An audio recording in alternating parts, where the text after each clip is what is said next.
রমাদান যে আসতেছে আপনাদের ভাল লাগে? হ্যাঁ, রমাদান নাম শুনলেই মুমিন হৃদয়ে বয়ে যায় প্রশান্তির ফল্গু ধারা, ঠিক কিনা? একটা আনন্দ, একটা উচ্ছ্বাস আমাদের হৃদয়ের মধ্যে চলে আসে। রমাদান সাইয়্যিদুশ শুহুর, 12 মাসের মধ্যে সবচাইতে শ্রেষ্ঠতম মাস রমাদান আল মুবারক আসছে।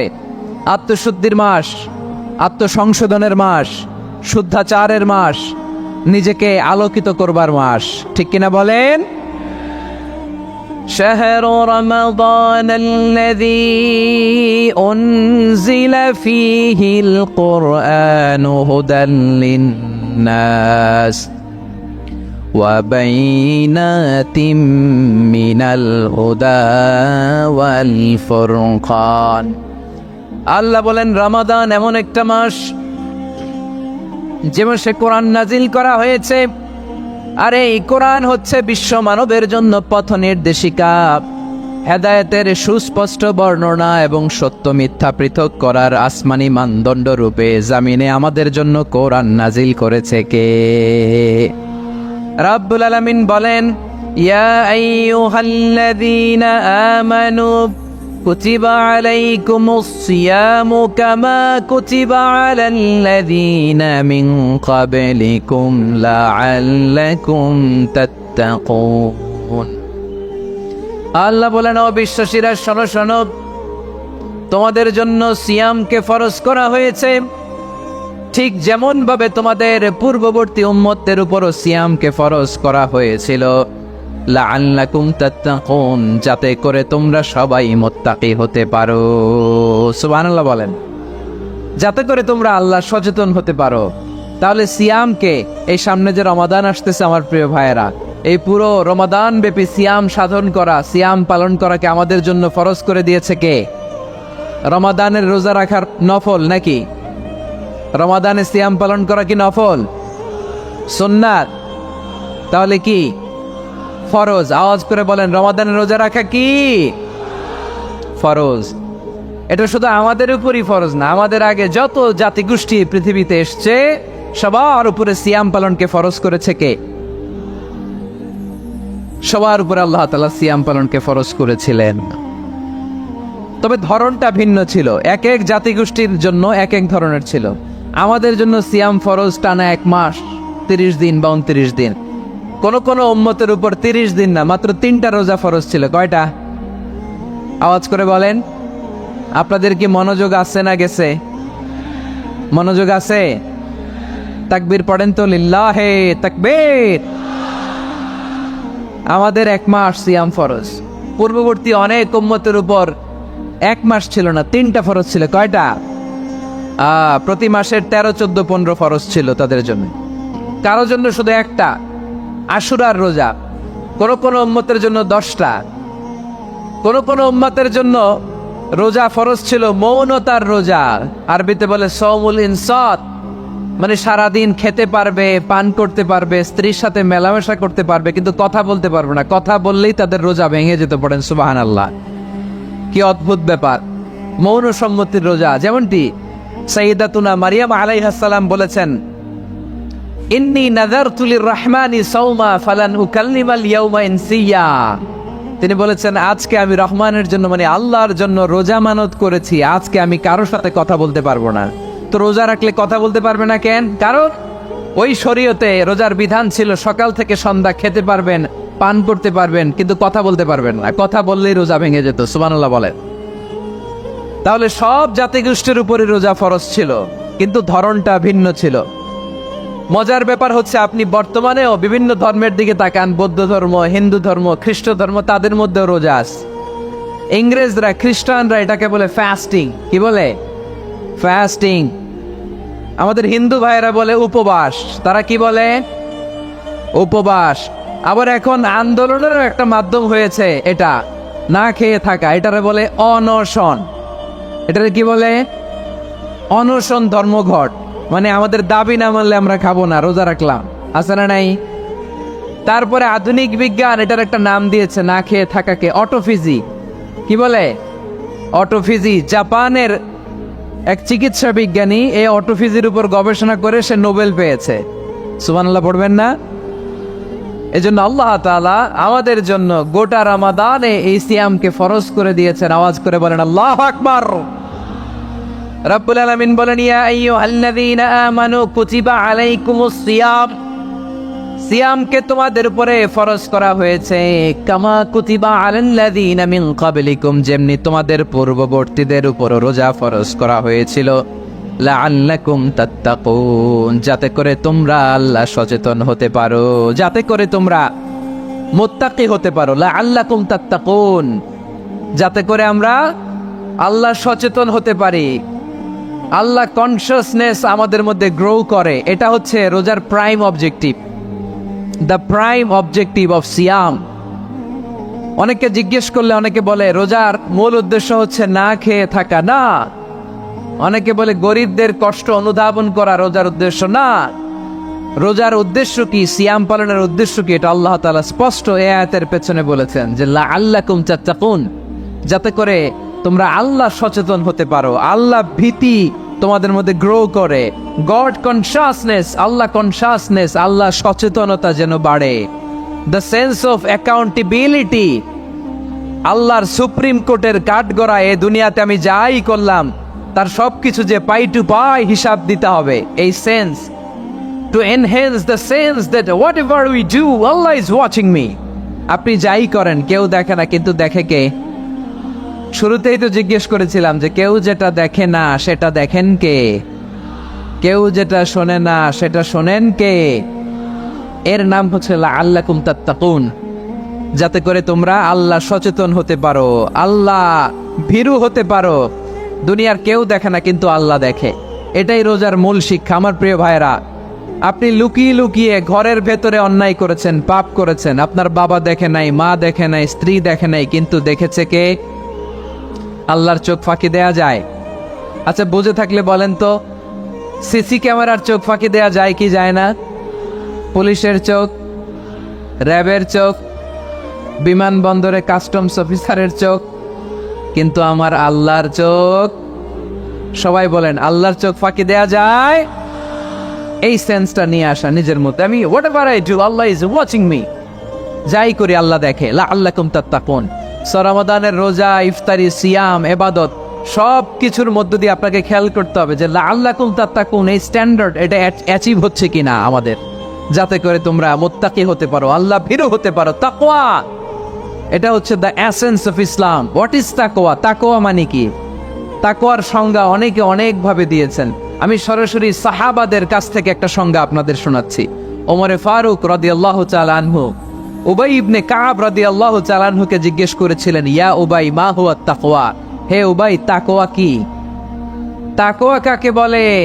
উবাই ইবনে কাব তিনি প্রশ্নের উত্তর না দিয়ে উনিও আবার প্রশ্ন ছুড়লেন। তিনি বললেন, ইয়া আমিরুল মুমিনিন আমা সালাকতা তরিকান যা শাউক, আপনি কি কাঁটাযুক্ত রাস্তা দিয়ে মরুভূমিতে কখনো হেঁটেছেন, যে রাস্তার চারদিকে ক্যাকটাস, গুলমলতার কাঁটা, হেঁটেছেন? ওমরে ফারুক বললেন, নাম হেঁটেছি, বালা হেঁটেছি। কাইফা আমিলতা, কিভাবে হেঁটেছেন? ওমরে ফারুক বললেন, শাম্মারতু ওয়াজতাহাত্তু, আমি আমার জামা, জুব্বা আর চাদর আটো শাটো করে গায়ের সাথে এমন ভাবে মিলিয়ে রেখেছি, এমন সাবধানে হেঁটেছি যাতে করে মরুভূমির ক্যাকটাসের গুলমলতার কাঁটা আমার গায়ে বিঁধে না যায়। উবাই ইবনে কাব বললেন, ফাযালিকা হুয়া তাকওয়া, আরে তাহলে আপনি তো ঠিকই জানেন তাকওয়া মানে কি, এটাই তো তাকওয়া। ওই রাস্তা দিয়ে যেভাবে হেঁটেছেন পুরো দুনিয়ার জিন্দেগিটা এইভাবে সাবধানে চলার নামই হচ্ছে তাকওয়া। চিল্লায় বলো ঠিক কিনা? এই দুনিয়াতে পাপ পঙ্কিলতা থাকবে, শয়তানির হাতছানি থাকবে, অপরাধ প্রবণতা থাকবে, নফসের খায়েশ থাকবে, অন্যায়ের হাতছানি থাকবে, সব কিছুকে দোলে মুচড়ে পেছনে ফেলে সাবধান হয়ে এই দুনিয়ার সিরাতুল মুস্তাকিমের পথে চলতে হবে। যেই রাস্তা শুরু হয়েছে দুনিয়াতে শেষ হয়ে গিয়েছে আল্লাহর জান্নাতের ভেতরে। চিল্লায় বলেন ঠিক কিনা? আমার প্রিয় চাঁপাইনবাবগঞ্জের ভাইয়েরা, এটার নামই তাকওয়া। উবাই ইবনে কাব বললেন, ও আমিরুল মুমিনিন, ওই কাঁটাযুক্ত গুলমলতার রাস্তার মধ্যে ঠিক যেমনি সাবধান হয়ে আপনি হেঁটেছেন, এই দুনিয়ার বুকে ওই সাবধান হয়ে চলার নাম হলো তাকওয়া। সুবহানাল্লাহ। তাহলে তাকওয়া কারে বলে? আমার চাঁপাইনবাবগঞ্জের কলিজা টুকরা ভাইরা, বুঝতে পারছেন আপনারা? জন্য দুনিয়াতে যারা সুদ খায় তাদের সম্পদে কোনো বরকত নাই, তাদের শুধু রোগ আর রোগ। টেনশন আর টেনশন, আছে না নাই? আবার বিশ্বনবী বললেন যারা সুদ খায় তাদের 3টা শাস্তি। কয়টা? আরো জোরে বলেন কয়টা? 1 নম্বরে কিয়ামতের দিন আল্লাযীনা ইয়াকুলুনার রিবা লা ইয়াকুমুনা ইল্লা কামা ইয়াকুমুল্লাযী ইয়াতাখাব্বাতুহু শাইতানু মিনাল মাস। সুদের 1 নম্বর শাস্তি, কিয়ামতের দিন সুদখোর যখন কবর থেকে উঠবে, রব্বুল আলামিন তাকে জিনে ধরা রোগীর মতো, পাগলের মতো উঠায় দিবে। সুদখোর কবর থেকে উঠে ভূতে ধরা রোগীর মতো, জিনে ধরা রোগীর মতো, পাগলের মতো লাফাতে লাফাতে উঠবে। তারে দেখে কিয়ামতের ময়দানের সবাই বুঝবে লোকটা হলো সুদখোর। কি খোর? আরো জোরে বলেন। এটা হচ্ছে 1 নম্বর শাস্তি। 2 নম্বর শাস্তি বিশ্বনবী বললেন, আমি স্বপ্নে দেখলাম কিছু লোকের পেট হচ্ছে বিশাল বড় ঘরের মতো, আর ওই পেটের ভেতরে দেখলাম ভয়ঙ্কর বিষাক্ত সাপ। জিব্রাইল রে বললাম, ও জিব্রাইল, মান হাউলা, এরা কারা? বিশ্বনবী বললেন, হাউলাই আকালাতুর রিবা, এরা হলো আপনার উম্মতের মধ্য থেকে যারা সুদ খেয়েছে, ওই সুদখোর লোকগুলা। পড়েন না আউযুবিল্লাহ। 3 নাম্বার শাস্তি, বিশ্বনবী বলেন যে রাতে আমাকে মেরাজে নেওয়া হলো, রাআইতু লাইলাতা উসরিয়া বি, মেরাজের রাতে আমি দেখলাম রক্তের একটা নদী, ওই নদীর উপর কিছু লোক সাঁতার কাটে। কিসের নদী? দেখছেন কোনদিন রক্তের নদী? আমরা কোনদিন দেখেছি? রক্তের একটা নদীর ভেতরে কিছু লোক সাঁতার কাটে। সাঁতার কাটতে কাটতে বাঁচার জন্য যখন পারে আসতে চায়, তীরে আসতে চায়, কিছু ফেরেশতারা অনেক বড় বড় পাথরের খণ্ড নিয়ে বসা, তীরের দিকে আসতে চাইলে প্রচন্ড জোরে পাথর নিক্ষেপ করে তার চেহারার দিকে। পাথরের আঘাতে ওই লোকটার চেহারা ছিন্ন বিচ্ছিন্ন হয়ে যায়। লোকটা চিৎকার করতে করতে আবার রক্তের নদীর মাঝখানে চলে যায়। আবার তীরে আসতে চাইলে আবার পাথর আছে না নাই? জোরে বলেন। বিশ্বনবী বললেন, মান হাউলা ইয়া জিবরিল, ও জিব্রাইল, এরা কারা? বিশ্বনবী বললেন, এরা হলো আপনার সুদখোর উম্মত। এরা কারা? এজন্য সুদ খাওয়া যাবে? জোরে বলেন, সুদ খাওয়া যাবে? খবরদার, সুদ খাওয়া যাবে না। সুদের বিপরীতে আমরা ব্যবসা করব। ব্যবসায় বরকত দিয়েছে কে? বিশ্বনবী বললেন, রিজিককে আল্লাহ 10 ভাগ করেছেন, তার 1 ভাগ দিয়েছেন পৃথিবীর অন্যান্য পেশার ভেতরে, আর 9 ভাগ দিয়ে দিয়েছেন ব্যবসার ভেতরে। সুবহানাল্লাহ। রিজিকের 9 ভাগ থাকে ব্যবসার ভেতরে, এজন্য সুদ খাওয়া যাবে না। সুদের সাথে ইসলামের কোনো সম্পর্ক। আমরা ব্যবসা করব। আপনি মুশারাকা সিস্টেমে, মুদারাবা সিস্টেমে, আপনি মুরাবাহা সিস্টেমে ব্যবসা করেন, ওই ব্যবসায় বরকত দিবে কে? জোরে বলেন কে? সুদ হারাম এই কারণে, কারণ টাকার ভেতর থেকে টাকা আসেন। আপনি 1 লক্ষ টাকার একটা বান্ডিল আপনার আলমারির ভেতরে আজকে রাখলেন, 1 বছর পরে খোলার পরে এটা কি 1,10,000 টাকা হবে? 1,05,000, 1,02,000, 1,10,000 টাকা, 1,05,000 টাকা, 1,01,000 টাকা? 1 টাকাও পারবে না। কত থাকবে? 1 লাখই থাকবে। কারণ টাকার ভেতর থেকে টাকা আসে না। টাকার ভেতর থেকে টাকা আসে যখন ওই টাকার সাথে শ্রম যুক্ত হয়, যখন টাকার সাথে কষ্ট যুক্ত হয়, যখন টাকার সাথে মেধা যুক্ত হয়। ঠিক কিনা? তো আপনি টাকা দিয়ে কেমন করে টাকার ভেতর থেকে টাকা নেন? এটা হারাম। হয়তো আপনাকে ব্যবসা অংশগ্রহণ করতে হবে, লাভ লস দুইটাতে অংশগ্রহণ করতে হবে, রিস্কও থাকবে। আপনি ব্যবসায় টাকা দিয়ে শুধু লাভ নিলেন, লস নিলেন না, এটাই সুদ। ঠিক কিনা? আপনার লাভও নিতে হবে, লস নিতে হবে, ঝুঁকিও নিতে হবে। এইটার নাম হলো ব্যবসা। হয় আপনি ব্যবসা করবেন, তা না হলে আপনি কর্জে হাসানা দিবেন। কি দিবেন? কর্জে হাসানা দিলে ওই ব্যক্তির মর্যাদা বাড়িয়ে দেয় কে? চিল্লায় বলেন কে? 3 সিস্টেমে ব্যবসা করবেন। কয় সিস্টেমে? সবাই বলেন, আরো জোরে বলেন। 1 নাম্বার হচ্ছে মুশারাকা সিস্টেম। মুশারাকা, পার্টনারশিপ। আমি আপনি শেয়ার, 3-4 জন মিলে শেয়ার, আমার টাকা আপনার টাকা, আর 2 জনে মিলে ব্যবসা করব। আমার যদি ধরেন 4 লক্ষ টাকা হয়, আপনার যদি 6 লক্ষ টাকা হয়, তাহলে যেই লাভ হবে তার 60% নেবেন আপনি, 40% নেব আমি। লসও যদি হয় 60% আপনার উপর, 40% আমার উপর। এই ব্যবসাকে বৈধ করেছে কে? আরো জোরে বলেন না। 2 নম্বরে হচ্ছে আল মুদারাবা। মুদারাবা অবৈধ। মুদারাবা মানে হচ্ছে আপনার টাকা আমার শ্রম। আল্লাহ আমারে কোনো টাকা দেয় না, আমি মিসকিন, আমি ফকির, আমি দেব শ্রম, আপনি দিবেন টাকা। কত পার্সেন্ট লাভ হলে কে কতটা নিব এটা আমরা ভাগ করে নিব। কিন্তু লস হলে আমার কোনো লস নাই, কারণ আমার শ্রম আপনার টাকা, আমি যে খাটছি এটাই তো আমার লস। ঠিক কিনা? কথা বলেন। আর টাকা যেহেতু আপনার, পুরো লস নেবেন আপনি। এই সিস্টেমও ব্যবসা যায়। 3 নাম্বার হচ্ছে আল মুরাবাহা। বোঝার চেষ্টা করেন, আমার ঘরে ফ্রিজ নাই, ফ্রিজের দাম 1 লক্ষ টাকা। কয় লাখ টাকা? আপনি আমারে বাজার থেকে 1 লক্ষ টাকা দিয়ে একটা ফ্রিজ কিনে আমার কাছে 1,20,000 টাকায় বিক্রি করবেন। এটা আমি কিস্তিতে দিব আপনারে, 6 মাসের কিস্তিতে দিব। আপনার লাভ হচ্ছে আপনি 1 লক্ষ টাকা দিয়ে কিনে 1,20,000 বিক্রি করছেন, 20,000 লাভ। আর আমার লাভ হচ্ছে আমার কাছে কোনো টাকা নাই, আমি ফ্রিজের মালিক হয়ে গেলাম, কিস্তিতে দিয়ে 6 মাস পরে আমি টাকাও পূর্ণ করে দিলাম। এটাকে বলে মোরাবাহা। শাহজালাল ইসলামী ব্যাংক, আল রাফা ইসলামী bank, Bangladesh Islamic bank limited, এই তিনটার সিস্টেমে আপনাদের সাথে বিজনেস করে। আল মুদারাবা, আল মুশারাকা, আল মোরাবাহা, যেই সিস্টেমে আপনি করেন না কেন এগুলোর কবুল করে নেবে কে? কিন্তু এগুলো না করে 100 টাকার বান্ডিল দিয়ে বললেন এই নাও 100 টাকার বান্ডিল, এখানে 10,000 টাকা আছে, সুদে লাগালাম, মাসে দিবে 1,000। কয় হাজার? আরো জোরে বলেন। এখন মাস শেষে 1,000 দিতে পারে না, ওইটার উপর আবার বাড়তে শুরু করলো। আল্লাহ বলে লা তাকুলু আর রিবা আদাআফাম মুদাআফা, খবরদার চক্রবৃদ্ধি হারে সুদ খেও না, মাহাজনী সুদ খেও না। কার কথা? আরো জোরে বলেন, কথাটা কার? মাহাজনী সুদ খাওয়া যাবে না, চক্রবৃদ্ধি হারে সুদ খাওয়া যাবে না। তাহলে ব্যাংকের সুদ খাওয়া তো যাবে না? ব্যাংকের সুদ খাওয়া যাবে না, ব্যাংকের সুদও হারাম, আর চক্রবৃদ্ধি হারে মাহাজনী সুদ, এটা অনেক ভয়ঙ্কর হারাম। গ্রামে গঞ্জে এরকম আছে না নাই? 10,000 টাকায় মাসে 1,000 টাকা সুদ। কথা কন, কথা কন, কথা কন। আছে, এখন দিতে পারে না, সুদ আবার বেড়ে যায়। এখন 2,000 হয়ে গেছে, এরপরের মাসেও দিতে পারে না, 3,000 হয়ে যায়। এরপরে কে আসলটা দেয়া লাগবে না, তুই সুদ চালা। কি চালা? সুদ চালাইতে চালাইতে বাড়ি নাই, ভিটা নাই, জমি নাই, টিউবওয়েল নাই, পরনের লুঙ্গিও নাই, আছে না নাই?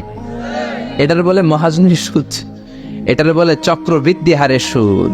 এই সুদ খাওয়া যাবে না। এজন্য সুদ আপনি খেলে এই সুদের এই সম্পদের ভেতরে কোনো বরকত নাই, এটাকে ধ্বংস করে দিবে কে? চিল্লায় বলেন কে? এজন্য আপনি ব্যবসা করবেন। আল্লাহ বললেন হাল্লাল্লাহুল বাইআ ওয়া হারামার রিবা, আমি আল্লাহ ব্যবসাকে তোমাদের জন্য হালাল করলাম, সুদকে করলাম হারাম। এখন আমরা সুদ খাবো না, ব্যবসা করব। জোরে বলেন, সুদ না ব্যবসা? ব্যবসার সিস্টেম হচ্ছে আপনাকে লাভ লস দুইটাতে অংশগ্রহণ করতে হবে। আপনি যদি বলেন না আমি শুধু লাভ নিব, লস নিব না, এটা ব্যবসা হবে? এটা সুদ হবে। এটা কি হবে? চিল্লায় বলেন কি হবে? এরপর ইসলাম বলে লা মাইসার, কোনো জুয়া চুরি থাকবে না। বিজনেসের মধ্যে জুয়া চুরি নাই, মানে লটারি নাই। কিন্তু বাংলাদেশে লটারি সিস্টেম আছে না নাই? 10 টাকায় 40 লক্ষ টাকা আছে না নাই? এটা সরাসরি জুয়া চুরি, এটার সাথে ইসলামের কোনো সম্পর্ক। এর কারণ হচ্ছে আমরা 10 টাকা দিয়ে লটারি কিনি, পাই এরকম একটা কাগজ, এই লটারির একটা নাম্বার থাকে এখানে, ঠিক কিনা? আর লেখা আছে 10 টাকায় প্রথম পুরস্কার 40 লক্ষ টাকা। লক্ষ লক্ষ মানুষ 10 টাকা দিয়ে এটা কিনে। কিনার পর যেদিন ড্র হবে, রাফেল ড্র, একজন পায় 40 লাখ, আরেকজন পায় 30 লাখ, আরেকজন পায় 20 লাখ, আরেকজন 10 লাখ, পঞ্চম পুরস্কার পায় 1 লাখ, আর লক্ষ লক্ষ মানুষ এই কাগজ পানিতে ভিজিয়ে খায়।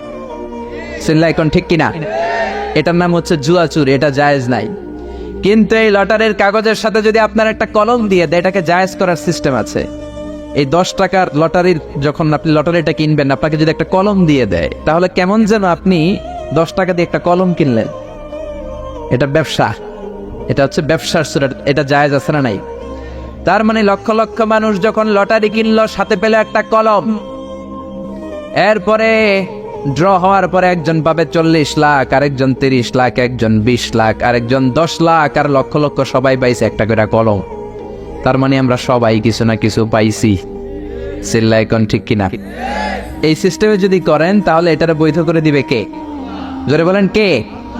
এরপরে ইসলাম বলেন নো আনসার্টেইনটি, কোন ব্যবসার মধ্যে আনসার্টেইনটি থাকতে পারবে না, সুনিশ্চিত হতে হবে সবকিছু। লা দারারা ওয়ালা দারার ওয়ালা গারারা ফিল বাই, বেচা কিনার মধ্যে কোনো ধোঁকাবাজি থাকতে পারবে না, অনিশ্চয়তা থাকতে পারবে না। অনেকে উড়ন্ত কবুতর বিক্রি করে, আছে না নাই? কবুতর যারা পালেন, 10টা কবুতর আছে আপনার, আপনি দেখবেন সারাদিন কবুতর আকাশে উড়ার পরে বিকালে আবার বাসায় চলে আস। আপনি বললেন এই যে 10টা কবুতর আকাশে উড়ে, এই 10টা কবুতর আপনার বিক্রি করে দিলাম, এক একটা 100 টাকা করে, 10টায় কত হয়? 1000 টাকা বিক্রি করে দিয়েছেন। এই বিক্রি শরীয়ত সম্মত হয় না। এর কারণ প্রতিদিন কবুতরগুলো বিকেলবেলা উড়ার পরে সন্ধ্যাবেলায় ফিরে, আজকে বিকেলে নাও ফিরতে পারে। যেরকম ঠিক কিনা? আজকে 10টা কবুতর যদি অন্যদিকে চলে যায়, 1000 টাকা কিলাকিলি আছে না নাই? ইসলাম বলে কিলাকিলির কোনো সুযোগ নাই। কবুতরগুলো নামবে, 10টারে তুমি ধরবা, টপস করবা, তার হাতে হ্যান্ড ওভার করবা, তারপরে বিক্রি করবা। এটারে জায়েজ করে দিবে কে? এরপরে পুকুরের মধ্যে মাছ থাকা অবস্থায় কেনা বেচা জায়েজ নাই। এরকম কেনা বেচা বাংলাদেশে আছে না নাই? আন্দাজে মানুষে শখের বসে কিনে ফেলে, পুকুরের মধ্যে বুদবুদ করতেছে, ভাবতেছে হাজার হাজার মাছ কিনছে, 10 লক্ষ টাকা দিয়ে কিনে ফেলছে। কই মাছের পুকুর, উঠায় দেয় 20 কেজি কই আর 50 কেজি কাঁকড়া আর 70 কেজি ব্যাং, আছে না নাই? এরপরে কিলাকিলি, আছে না নাই? এজন্য ইসলাম বলে না, কবুতরটা হাতের মধ্যে কপস করার পরে যেমনি বিক্রি করলাম, মাছগুলাও জাল দিয়ে তোলো, তারপরে গনে গনে বিক্রি করো, কবুল করে নিবে কে? গাভীর ওলানের মধ্যে দুধ রেখে বিক্রি করা জায়েজ নাই। ওলান এত ফিলা গেছে এরকম, এটা মনে হচ্ছে যে 20 কেজি, দহন করার পরে পাওয়া গেছে 5 কেজি, এরকম আছে না নাই? কারণ এটা দুধের কারণেও ফুলতে পারে, টিউমারেও ফুলতে পারে, ঠিক কি না? এজন্য ইসলাম বলে লা গারারা ফিল ইসলাম, ইসলামে কোনো গারারা নাই, ধোঁকাবাজি নাই, আনসার্টেনটি নাই, অনিশ্চয়তার মধ্য দিয়ে হাওয়ার মধ্যে কোনো বিজনেস নাই। আগে জিনিসটা তোমার হাতে নাও, তারপরে বিক্রি করো, কবুল করে নিবে কে? শেয়ার বাজার নিয়ে প্রশ্ন করে, যেই প্রোডাক্টের ব্যবসা হালাল ওই প্রোডাক্টের শেয়ারও হালাল, চিল্লায় বলেন ঠিক কিনা? এরপরে বিশ্বনবী বললেন, মান গাশশানা ফালাইসা মিন্না, বেচা কিনার মধ্যে যে আমার উম্মতের মধ্যে যে অন্যকে ধোঁকা দেয়, সে আমার উম্মত হতে পারে। ধোঁকাবাজির ব্যবসা বাংলাদেশে আছে না নাই? ফলের দোকানে গেলে দেখবেন চকচকে যেই সাইডটা, ওই সাইডটা ক্রেতার দিকে রাখে, পচা জায়গাটা নিচের দিকে রাখে, এরকম ব্যবসায়ী আছে না নাই? বিশ্বনবী মদিনার বাজারে গমের দোকান পরিদর্শন করতে গেলেন, যে দেখলেন গমের স্তূপ, বিশ্বনবী গমের ভেতরে হাত ঢুকায়া দিলেন। উপরে দেখা যায় শুকনা গম, ভিতরে দেখা যায় ভিজা গম। বিশ্বনবী বললেন, মান গাশশানা ফালাইসা মিন্না, যে আমাদেরকে ধোঁকা দেয় সে আমাদের উম্মত নয়। The person who deceives us is not among আস, যে আমাদেরকে ধোঁকা দেয় সে আমাদের উম্মত হতে পারে, চিল্লায় বলেন উম্মত হতে পারে। এজন্য ধোঁকাবাজি করে কোনো ব্যবসা করা যাবে? জোরে বলেন। আর সুদের সাথে আমাদের কোনো সম্পর্ক? চিল্লায় বলেন সম্পর্ক। সুদকে ধ্বংস করে দিবে কে? আর ব্যবসায় বরকত ঢুকিয়ে দিবে কে? বরকতে বিশ্বাস করেন তো? বিশ্বাস করেন? অল্পের ভেতরেও বরকত হতে পারে, 1000 কোটি টাকার মধ্যেও বরকত নাও থাকতে পারে, চিল্লায় বলেন ঠিক কিনা? এজন্য আজ থেকে সুদের সাথে আমাদের কোনো সম্পর্ক নেই, আমরা ব্যবসা করব মুশারাকা সিস্টেমে, মুদারাবা সিস্টেমে, মুরাবাহা সিস্টেমে ব্যবসা করব। অল্প প্রফিট হলো, এটার মধ্যে বরকত দিবে কে? আরো জোরে বলেন কে? আর সুদের ব্যবসা করবেন না তো? কারা কারা আজকে থেকে সুদের কোনো ব্যবসার সাথে জড়িত থাকবেন না? 2 হাত উঁচু করে আমার আল্লাহর দেখান। আল্লাহ আমাদের হাতগুলোকে তুমি কবুল করো, চিল্লায় পড়েন আমিন। সুদের আলোচনা ভালো লাগতেছে না? না একেবারে উপরে এসে পড়ছে না? সুদের সাথে ইসলামের কোনো সম্পর্ক নাই। আল্লাহ সুদ থেকে আমাদেরকে বাঁচাক, আল্লাহ আমাদের হালাল রিজিকে বরকত দিক। আরো জোরে পড়েন আমিন। আমি আমার খুতবার শুরুতে সূরাতুল বানী ইসরাইলের ছোট্ট একটা আয়াত তেলাওয়াত করেছি। আসুন এই আয়াতের আলোকে আপনাদের সাথে কিছু কথা শেয়ার করি, যদি আপনারা মনোযোগী হন। শুনবেন শুনবেন শুনবেন শুনবেন। রব্বুল আলামিন বলেন, ওয়াকাদা রাব্বুকা আল্লা তা'বুদু ইল্লা ইয়্যাহু ওয়া বিল ওয়ালিদাইনি ইহসানা। আল্লাহ বললেন, গোলাম আমার ফয়সালা 2টা, এই 2টা ফয়সালা হলো স্পেশাল ফয়সালা, অনড় ফয়সালা। এই ফয়সালার কোনো নড়চড় নাই, এই ফয়সালার কোনো পরিবর্তন নাই। প্রথম ফয়সালাটা হলো আল্লাহ তা'বুদু ইল্লা ইয়্যা, ইবাদত হবে একজনের, তিনি কে? আল্লাহ ছাড়া অন্য কারো ইবাদত করা যাবে? আবার আল্লাহ ডেকে বললেন, গোলাম জিন জাতি মানব জাতি, এই 2টা জাতিকে আমি সৃষ্টি করেছি শুধু আমার ইবাদতের জন্য, ঠিক কি না? ওয়ামা খালাকতুল জিন্না ওয়াল ইনসা ইল্লা লিয়াবুদুন, আমি জিন জাতি আর মানব জাতিকে কোনো কাজের জন্য তৈরি করি নাই, কোনো উদ্দেশ্যে বানাই নাই, শুধুমাত্র কেবলমাত্র একমাত্র আমি আল্লাহর ইবাদতের জন্য বানিয়েছি। কার কথা? আরো জোরে বলেন কার? আল্লাহ ছাড়া কারো ইবাদত করা যায় না। এই পৃথিবীতে যত নবী এসেছে এই পৃথিবীতে যত রাসূল এসেছে সব নবী রাসূলের একটাই দাওয়াত ছিল, তোমরা ইবাদত করবে একজনের, তিনি কে?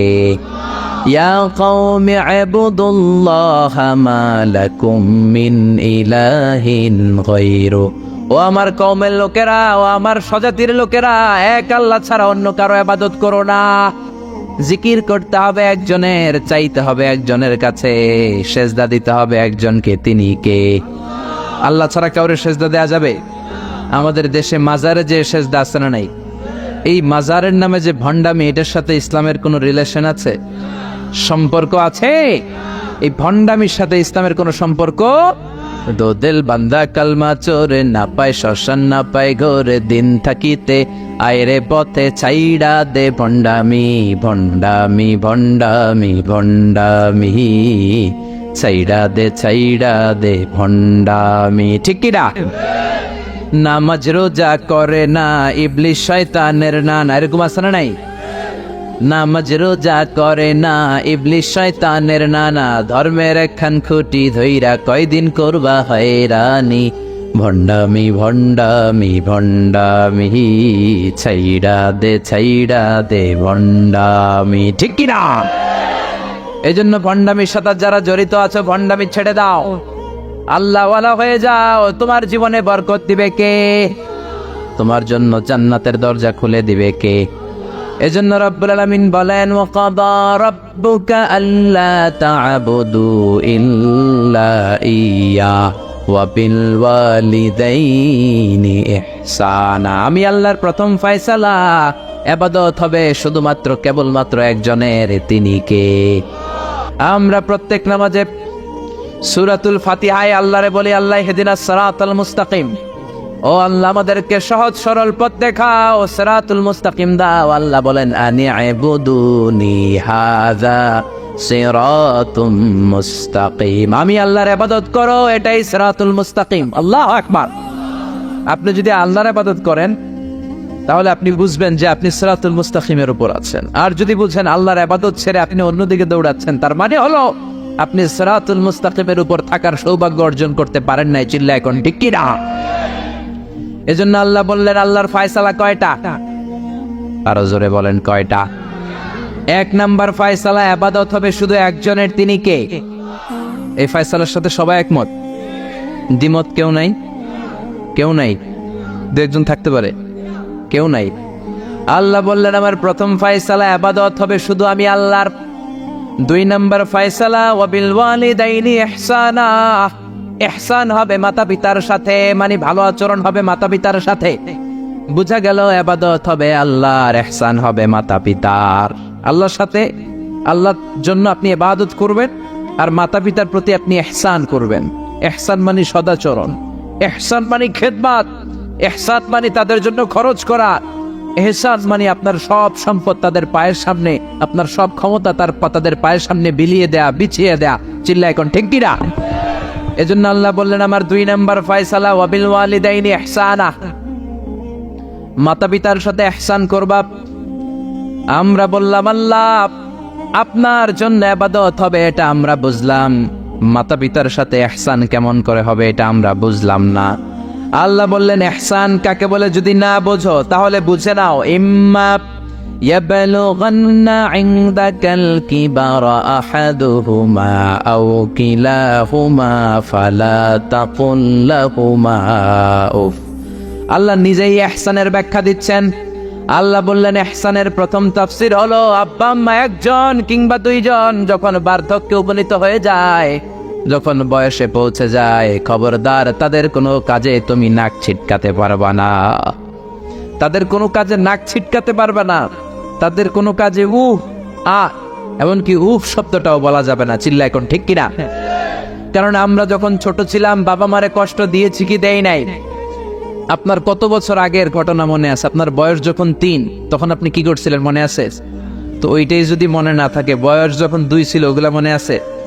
বয়স যখন 1 ছিল ওগুলো মনে আছে? জ্বালাতনটা তো ওই সময় বেশি করছে। চিল্লা এখন ঠিক কিনা? শীতের রাত, আমাকে নিয়ে আমার মা ঘুমালো, আমাকে রেখেছে ডান দিকে, পেশাব করে ডান পাশটা আমি ভিজিয়ে দিয়েছি। আমার মা আমাকে ঘর থেকে বের করে দেয় নাই। শীতের রাতে বাম দিকে আমাকে শোয়ালো, কনকনে মাঘ মাসের শীতের রাতে বাম পাশটাতেও পেশাব করে ভিজিয়ে দিলাম, আমার মামারে ঘর থেকে বের করে দেয় নাই। আমার মা তার বুকের মাঝখানে রেখে ঘুমাতে শুরু করেছে। মাঘ মাসের শীতের রাত 3টার দিকে পেশাব করে মায়ের বুকটাও আমি ভিজিয়ে দিয়েছি, জামাটাও ভিজিয়ে দিয়েছি। মা 3টার দিকে উঠে নতুন শাড়ি পরে, নতুন জামা পরে, আগের ভিজা পেশাব মাখানো জামাটাকে চেঞ্জ করে আবার আমাকে নিয়ে ঘুমিয়েছে। আমাকে ঘর থেকে বের করেছে নাকি? জোরে বলেন।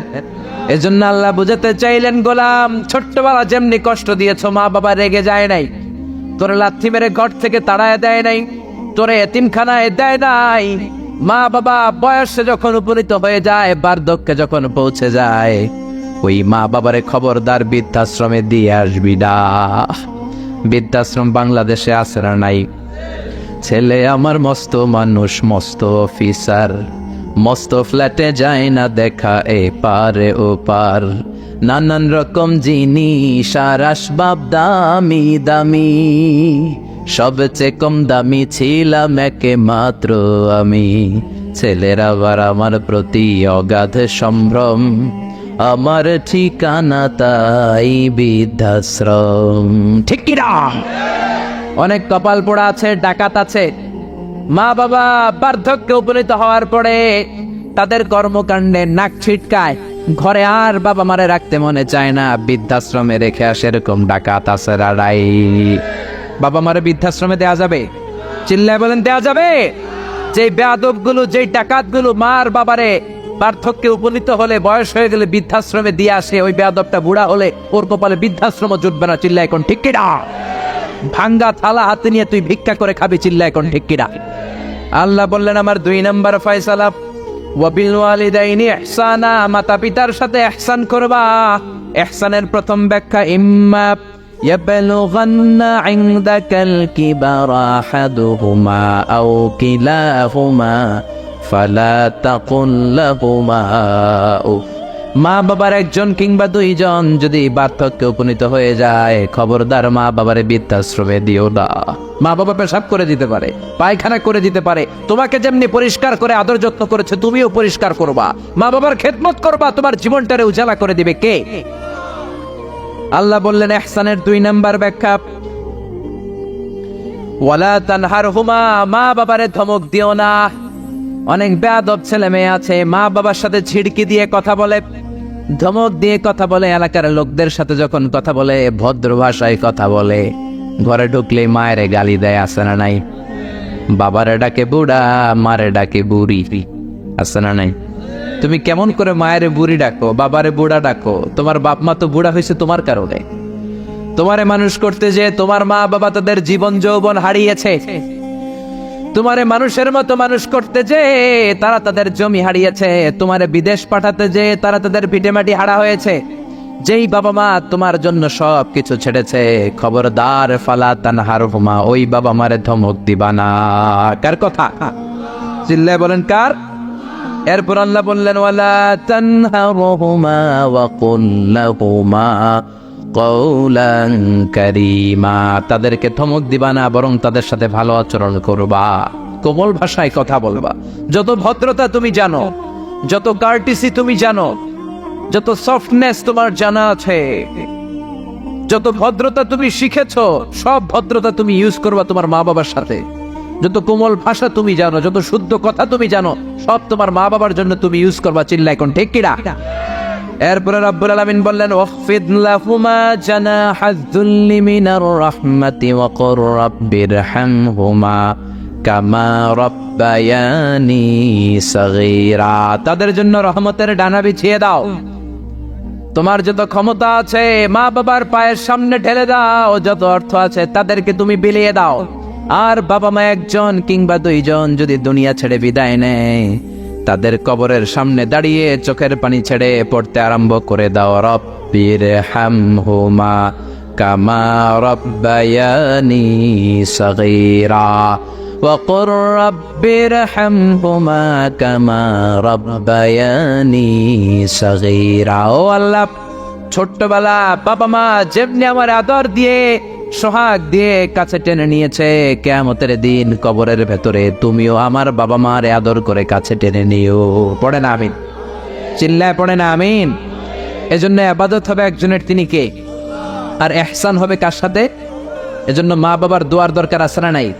পৃথিবীর যত আল্লাহর ওলি আছে, যত পীর সাহেব আছে, সবাই এই পুরো কোরআন খতম করে যদি একটা গ্লাসের পানির মধ্যে ফু দেয়, আর আপনার আম্মা শুধু বিসমিল্লাহ বলে আর একটা গ্লাসের পানির ভেতরে ফু দেয়, আল্লাহর কসম আপনার মায়ের দোয়াটা আগে কবুল হয়ে যাবে। এজন্য মা বাবার খেদমত করেন। আপনার বড় পীর সাহেব হলো আপনার বাবা, আপনার বড় পীর সাহেব হলো আপনার মা। দুনিয়ার সবাই দোয়া করলে ওই দোয়া মিস হয়ে যেতে পারে, মা বাবা দোয়া করলে মিস হবে নাকি? হবে? অনেক ডাকাইত আছে দেখবেন মাজারের উপরে মশারি দেয়, আছে না নাই? খুঁজে দেখবেন ওর বাপেরে মশাই কামড়ায়, ওর মায়েরে মশাই কামড়ায়, আর ও বাবার দরবারে যে মাজারে মশারি দিয়ে আসছে, এরকম ডাকাইত আছে না নাই? এজন্য খবরদার, মা বাবার সাথে ইহসান করো। বিশ্বনবী মসজিদে নববীতে মিম্বারের এক তলার মধ্যে পা রাখলেন, আওয়াজ করে বললেন আমিন। দ্বিতীয় তলার ভেতরে পা রাখলেন, আওয়াজ করে বললেন আমিন। তৃতীয় স্টেপে পা রেখে বিশ্বনবী পড়লেন আমিন। সাহাবারা বললেন নবী তিনবার আমিন বললেন, কেন বললেন বুঝলাম না। বিশ্বনবী বললেন প্রথম স্টেপে যখন পা রাখলাম, জিব্রাইল এসে বলল রমজান মাস পাওয়ার পরে রোজা রেখে ইবাদত করে যেই বান্দা গুনাহ মাফ করতে পারে নাই, তার উপরে আল্লাহর লানত। আমি বিশ্বনবী পড়লাম আমিন। দ্বিতীয় স্টেপে পা রাখলাম, জিব্রাইল বলল মাতা পিতা পাওয়ার পরে যারা মাতা পিতার খেদমত করে নিজের জীবনের গুনাহ ঝরাতে পারে নাই, জান্নাত কামাতে পারে নাই, তাদের উপরও আল্লাহর লানত। আমি বিশ্বনবী বললাম আমিন। তিন নাম্বার স্টেপে বিশ্বনবী বললেন আমার নাম শোনার পরে আমার যে উম্মাত আমার উপর দরুদ পড়ল না, তাদের উপর আল্লাহর লানত। আমি বললাম আমিন। পড়েন সাল্লাল্লাহু আলাইহি ওয়াসাল্লাম, চিৎকার করে পড়েন সাল্লাল্লাহু। এজন্য মাতা পিতার খেদমতের দরকার আছে না নাই? গোটা বিশ্বটা একদিকে, মায়ের দোয়া আরেকদিকে। চিল্লায় বলেন ঠিক কিনা? আপনি বুলেট মারলে বুলেট মিস হতে পারে, ড্রোন হামলা করলে মিস হতে পারে, মায়ের দোয়া মিস হবে? জোরে বলেন মিস হবে? এক সাহাবী বলল নবী আইয়ুল আমালে আফদাল, সবচেয়ে সেরা আমল কোনটা? বিশ্বনবী বললেন সবচেয়ে সেরা আমল হলো আসসালাতু ফি ওয়াক্তিহা, সময় মতো নামাজ পড়া। দুই নম্বরে বললেন বিররুল ওয়ালিদাইন, মাতা পিতার খেদমত করা। তিন নম্বরে বললেন আল জিহাদু ফি সাবিলিল্লাহ, আল্লাহর রাস্তায় জিহাদ করা। তার মানে পৃথিবীর শ্রেষ্ঠতম তিনটা আমলের মধ্যে মাতা পিতার খেদমতের আমলটাও আছে না নাই? মাতা পিতার খেদমত এটা সবচেয়ে ভালো আমল। আরেক হাদিসে বিশ্বনবী বললেন এটা জিহাদের চেয়ে বেশি সওয়াবওয়ালা। এক সাহাবী বললেন নবী আস্তাযিনুকাল জিহাদ, আমি জিহাদে যেতে চাই, অনুমতি দেন। বিশ্বনবী বললেন তোমার বাবা মা কেউ বেঁচে আছে নাকি? সাহাবী বললেন বেঁচে আছে। বিশ্বনবী বললেন ফাফিহিমা ফাজাহিদ, যাও বাবা মার খেদমত শুরু করে দাও। বাবা মার খেদমত করলে ঘরে বসেই জিহাদের সওয়াব পাবা, ঘরে বসেই জিহাদের সওয়াব পাওয়া যাবে। রিদার রাব্বি ফি রিদাল ওয়ালিদ ওয়া সাকাতুহু ফি সাকাতিল ওয়ালিদ, বাবা মা খুশি তো আরশের মালিক খুশি, বাবা মা না খুশ তো আরশের মালিকও না খুশ। চিল্লায় কোন ঠিক কিনা? এজন্য বিশ্বনবী বলতেন তোমাদের প্রত্যেকের ঘরের ভেতরে দুইটা জান্নাত আছে, কারণ জান্নাতে দুইটা স্পেশাল দরজা আছে। একটা দরজার নাম হলো আল আব মানে আব্বা, আর একটা দরজার নাম হলো আল উম মানে আম্মা। একটা দরজার নাম বাবা আর একটার নাম মা। এজন্য বিশ্বনবী বলেন এই দুইটা দরজার সাথে তোমরা কি আচরণ করবা তোমাদের ডিসিশন। ওমা জান্নাতুকা ওয়া নারুক, বাবা মাই তোমার জান্নাত, বাবা মাই তোমার জাহান্নাম। বাবা মার সাথে ভালো আচরণ করলে 8টা জান্নাতের দরজা তোমার জন্য খুলে দিবে কে? আর খারাপ আচরণ করলে জাহান্নাম আছে না নাই? তোমার বাবা মা যদি কাফের হয়, হিন্দু হয়, বৌদ্ধ হয়, তারপরও ভালো আচরণ করবা, ঠিক কি না? বাংলার জমিনে এরকম অনেক হিন্দু ফ্যামিলি আছে, হিন্দু ইয়াং ছেলে মুফাসসিরে কোরআনের তাফসীর শুনে হাতে হাত রেখে কালিমা পড়ে মুসলমান হয়ে গেছে, আছে না নাই? কিন্তু মা তো মুসলমান হয় নাই, বাবা তো মুসলমান হয় নাই, বাপ মা হিন্দুই রয়ে গেছে। তো বাপ মা হিন্দু, ছেলে মুসলমান, তুমি কি মা বাবার সাথে খারাপ আচরণ করতে পারবা? কথা বলেন। মা বাবা হিন্দু হোক, নাস্তিক হোক, বৌদ্ধ হোক আর খ্রিস্টান হোক, মা বাবার দোয়া নিতে হবে, আশীর্বাদ নিতে হবে। চিল্লায় এখন ঠিক কিনা? বিশ্বনবী শালী নাম কি বলেন তো, কেউ জানেন বিশ্বনবী শালীর নাম কি? আসমা। মাশাআল্লাহ, আসমা বিনতে আবি বকর। বিশ্বনবীর শালী, উনি মুসলিমা কিন্তু উনার মা ছিল মুশরিকা। বিশ্বনবীরে বললেন, নবী আমি মুসলিমা কিন্তু আমার মা মুশরিকা কাফেরা, এখন আমি কি করব? আমার মায়ের সাথে কি ভালো আচরণ করব নাকি? বিশ্বনবী বললেন, খবরদার, মা মুশরিক হোক কাফের হোক তারপরেও তোমার মা, ঠিক কি না? সিলিহা, দোয়া দাও, ভালো আচরণ করো, সম্পর্কটারে মিলায় রাখো, তোমার জান্নাতে ঢুকাই দিবে কে? তিন জিনিসের দিকে তাকালেই সওয়াব। তিনটা জিনিসের দিকে তাকানোর সাথে সাথে আপনার আমলনামায় সওয়াব দিবে কে? এক নম্বর নাজার ইলাল কোরআন, কোরআনের দিকে যখন নজর করে তাকাবেন আপনার আমলনামায় সওয়াব দিবে কে? সুবহানাল্লাহ কইতে মনে চায় না? দুই নম্বরে কাবা, কাবার দিকে তাকালে সওয়াব দেয় কে? তিন নম্বরে নাজার ইলা ওয়াজহিল ওয়ালিদাইন, মাতা পিতার চেহারার দিকে নজর করে তাকালে সওয়াব দেয় কে? এজন্য বিশ্বনবী বললেন, সালাসু দাওয়াতিন মুস্তাজাবাত, তিন ব্যক্তির দোয়া কোনোদিন আল্লাহ ফিরায় না। এক নম্বরে দাওয়াতুল মুসাফির, মুসাফিরের দোয়া। আপনি সফর করেন না মাঝে মাঝে, কক্সবাজারে যাচ্ছেন, সিলেট যাচ্ছেন, এই যে গাড়ির মধ্যে বসে আছেন, ওই সময় আপনি দোয়া করবেন বেশি বেশি। ওই সফর অবস্থায় দোয়া করলে ওই দোয়া কবুল করে কে? দুই নম্বরে দাওয়াতুস সাইম, রোজা রেখে দোয়া করলে কবুল করে কে? তিন নম্বর দাওয়াতুল ওয়ালিদাইনি লিওয়ালাদিহি, মাতা পিতা যখন চোখের পানি ছেড়ে হাত দুইটা তুলে আল্লাহর কাছে ছেলে মেয়েদের জন্য দোয়া করে, ওই দোয়াটাও কবুল করে কে? এজন্য সবার আগে দোয়া চাইবেন মা বাবার কাছে। কার কাছে? আমাদের কাছে অনেকে দোয়া চায়, আমরা বলি আরে তোমার মায়ের কাছে যাও, তোমার আব্বার কাছে যাও, আমার দোয়া তোমার জন্য কবুল হতেও পারে নাও হতে পারে, কিন্তু তোমার মা তো তোমার জন্য মুস্তাজাবুদ দাওয়া, তোমার বাবা তো তোমার জন্য মুস্তাজাবুদ দাওয়া। তোমার মা হাতটা তোলার সাথে সাথেই কবুল, চিল্লায় কথা সুবহানাল্লাহ। একজন বাবা এবং মা ছেলে মেয়েদের জন্য কতটা কষ্ট সহ্য করে, কতটা জ্বালা যন্ত্রণা সহ্য করে, বাবা মা না হওয়ার আগে এটা কেউ বুঝবে? আপনি শুধু ওয়াজ শুনতে পারবেন, কিন্তু বুঝবেন তখন যখন একটা ছেলে হবে, যখন একটা মেয়ে হবে, ঠিক কিনা? এজন্য বিশ্বনবী বলতেন, আল জান্নাতু তাহতা আকদামি উম্মাহাতিকুম, ও দুনিয়ার মানুষেরা শোনো শোনো, যেই জান্নাতের জন্য তোমরা পাগল, যেই জান্নাতের বর্ণনা শুনলে তোমাদের হৃদয় ঠান্ডা হয়ে যায়, যেই জান্নাতে যাওয়ার জন্য তোমরা ইবাদত করো, ওই জান্নাত থাকে তোমাদের মায়ের পায়ের তলায়। এই দুনিয়ার পুরুষ মানুষদের পায়ের নিচে থাকে জুতা, জুতার নিচে থাকে বালি, আর এই দুনিয়ার এক একটা মহিলার পায়ের নিচে থাকে তার ছেলে মেয়েদের জান্নাত। ওগো মা তুমি এই ধরনের শ্রেষ্ঠ নেয়ামত, তোমারই পদ তলে রয়েছে জান্নাত।